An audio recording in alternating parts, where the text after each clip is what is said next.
Baik, terima kasih. Assalamualaikum warahmatullahi wabarakatuh. Salam sejahtera untuk kita semua. Om Swastiastu, Namo Buddhaya, salam kebajikan, rahayu. Yang saya hormati Wakil Ketua DPR RI Profesor Sufmi Dasko, Ibu Sari dan Bapak Saan Mustafa. Yang kami hormati pimpinan Komisi 8, Komisi 9 dan Komisi 11. Yang kami hormati Menteri Bappenas Republik Indonesia, Menteri Keuangan, Menteri Sosial, kemudian Menteri Kesehatan dan BPS Republik Indonesia.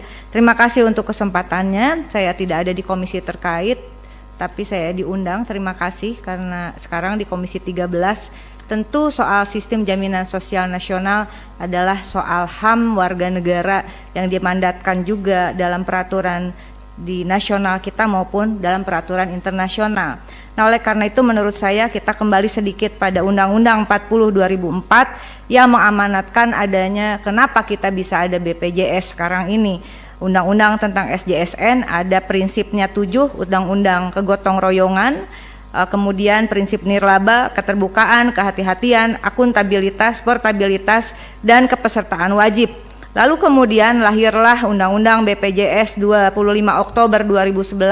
Saya dengan Ibu Putih Sari berjuang waktu itu di Komisi 9. Kami sama-sama dalam keadaan hamil.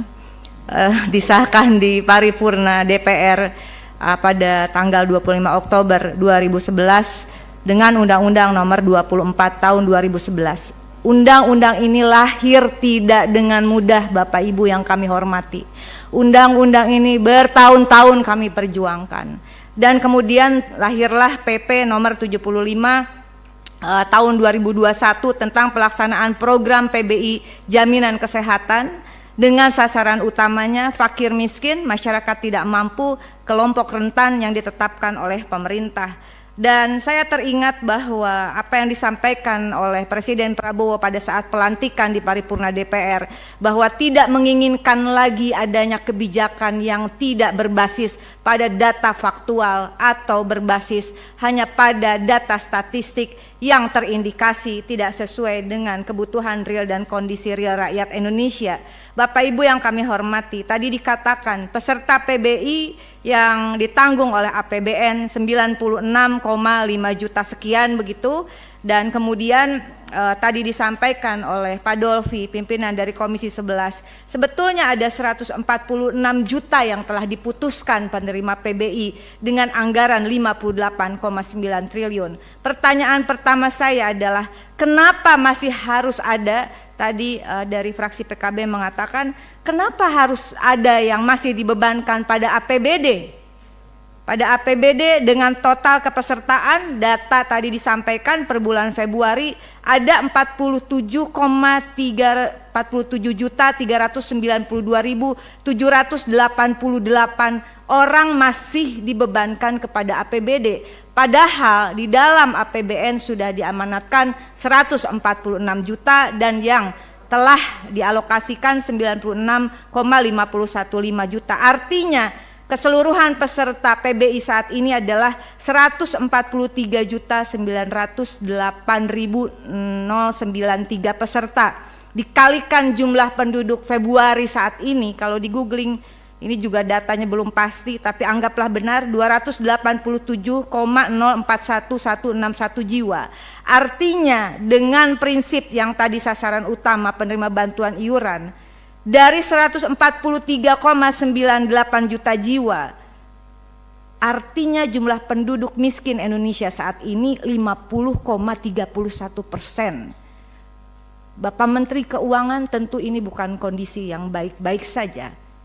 Kalau dikalikan ya, apakah ini data yang faktual? Karena kalau 50,31%, saya mohon masukan dari senior-senior Komisi 11, dari semua yang hadir di sini, apa kategori negara kita jika 50,31% tidak mampu? Sehingga menurut saya ini juga sangat tidak baik. Bagaimana sebetulnya Presiden Prabowo berupaya agar anggaran itu turun langsung ke desa, agar pendataan itu sebetulnya harus dimulai dari desa.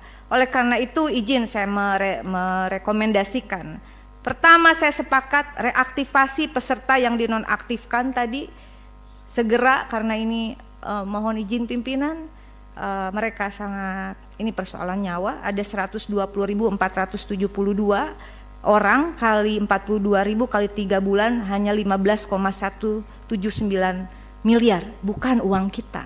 APBN bukan uang saya, bukan uang kita, uang rakyat. Saya kira cukup ini. Saya yakin Pak Purbaya juga akan mengatakan tadi cukup karena sudah dialokasikan, sebetulnya tinggal diturunkan. Yang kedua adalah benahi ekosistem data yang terintegrasi mulai dari desa dan kelurahan. Saya yakin bahwa anggaran tepat sasaran, jika data tepat sasaran, basis anggaran adalah data dasar negara, begitu. Karena itu saya dalam hal ini mengapresiasi khususnya kepada Bapak Prof. Dasko yang menginisiasi adanya prolegnas prioritas 2026 tentang RUU 1 Data Indonesia yang diinisiasi oleh DPR RI khususnya Balik Republik Indonesia. Demikian pimpinan, sekali lagi mohon dukungannya kita untuk membenahi data negara karena kita percaya bahwa di balik angka dalam data negara ada nasib dan nyawa jutaan rakyat yang dipertaruhkan.